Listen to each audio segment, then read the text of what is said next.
Yeah, and I think I think it is the normal seasonal slowdown happening, coinciding with what we're seeing is just a broader, macroeconomic, slowdown, and so maybe that means that May caught it earlier, and so it's not going to be worse. It's just it happened earlier. Maybe that's what it means, and we'll see. Or maybe it's this combination of these two really sucky things creating, one super sucky thing. I think that's what we're kind of going to see play out in June, July, August.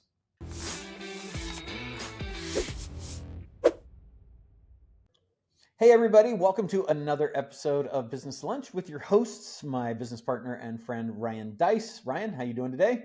I'm doing really, really great. Just And had a little. this is the intro. You don't get to run into that yet. This is just the obligatory. I'm doing good, thanks, and then back to you. See, that's how we're doing it. I'll try it again. Hey Ryan, how you doing today? I'm doing so great, Roland. How you doing?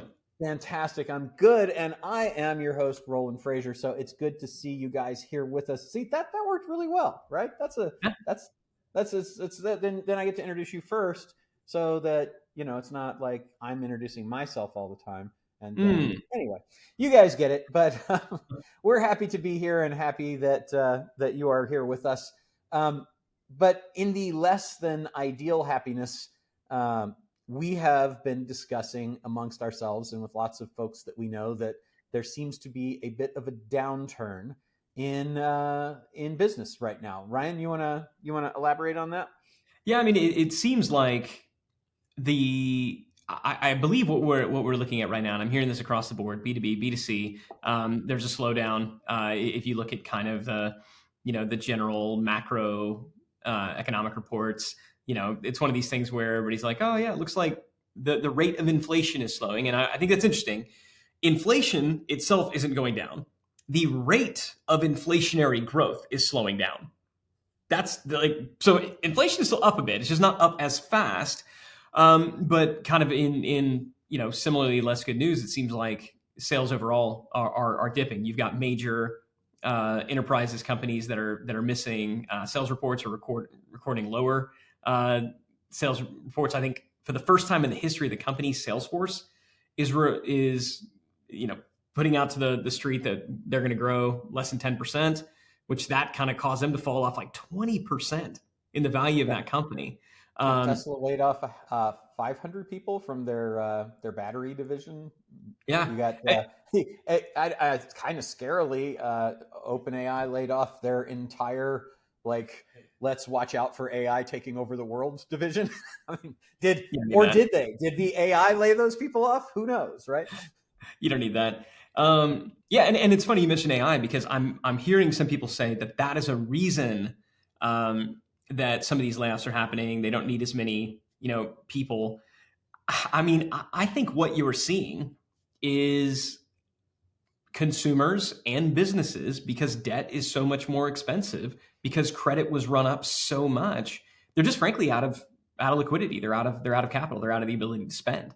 And so, I have no doubt that will likely cause some rate reduction at some point in the not too distant future. But yeah, I think the next little bit is going to be challenging. I think it's going to be particularly challenging for a lot of businesses who struggle anyway over the summer season. I mean, I know historically, so this isn't you if you're in hospitality. If you're in travel and hospitality, summer's definitely a boom month for you. Summer can be a big month for people who are in fitness and weight loss because everybody wants to get their, bikini bods going and stuff like that. But for a lot of businesses, summer is definitely a slowdown. I know it is for most of our companies.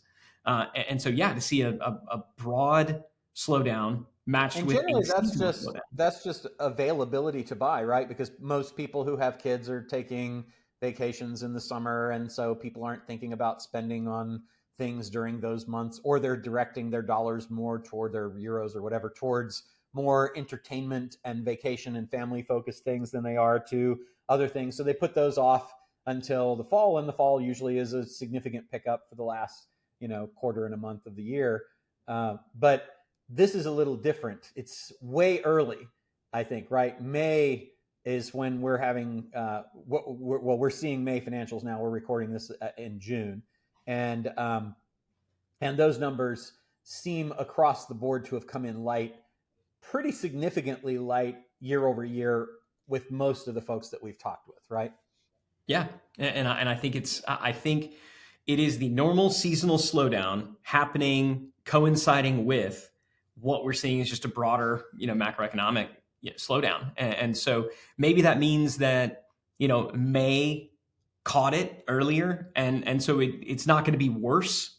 It's just it happened earlier. Maybe Yeah. that's what it means, and we'll Yeah. see. Or maybe it's this combination of these two really sucky things creating, one super sucky thing. I think that's we're kind of going to see play out in June, July, August. Okay, so now this is not our first summer that we've ever experienced, and we have experienced it for years as a slowdown period. So let's talk about some of the things that we do and some of the things that folks can do generally that might be helpful for them. What are some of the things that you think are really great strategies to help counter the summer doldrums?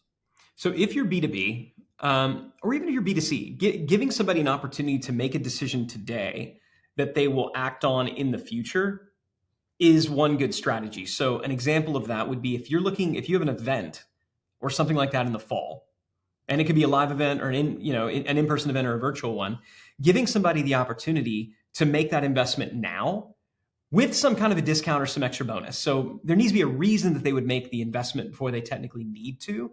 But to say, hey, here's something you can do today that will set you up for success later on, people are still happy to invest. They just don't necessarily want to make an investment that is also going to suck up a lot of their time, or that's going to be really extensive and time consuming from a decision making process. So if you have a complex sale that involves multiple stakeholders, you might want to consider pairing it back to simpler offers right now that can be made by a single stakeholder. Because I know we found that getting multiple decision makers on the phone at the same time at a single company is really difficult right now. Because it's like, oh yeah, I got to get Jim, his take on this, but he's on vacation for the next week. So let's follow up a week from today. Well, a week from today might as well be freaking never, because at that point they're out of the buying cycle, out of the buying zone. So how do we simplify the offer so that it can be made by a single decision maker? And how do we put out offers that people can give them a reason to invest in today, but that they'll use in the future when they have more time? Those are a couple. I got more. What do you got? Yeah, no. Keep going. Let's riff on it. You're more marketing focused than I am, so I'll lean on you for this one. So books sell really well over the summer. So any type, and this sounds a little bit different because people would say, well, but books take a lot of time. And you just said, this needs to be something that doesn't take a lot of time.